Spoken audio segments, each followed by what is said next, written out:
দোষ আমার 8 নম্বরের 2টা সূত্র দেখা।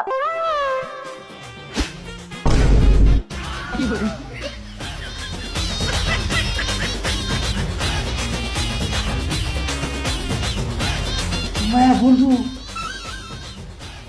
লাস্টে 2টা সূত্র দেখা।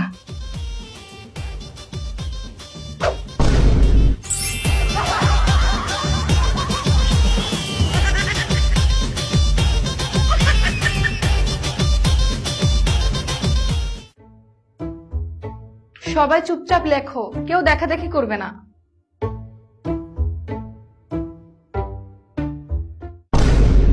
কি ব্যাপার, তুমি পরীক্ষার হলে এতগুলো কলম পেন্সিল এনেছো কেন? ম্যাম আমি অনেক বেশি লিখি তো তাই। ও আচ্ছা, ঠিক আছে, লেখো।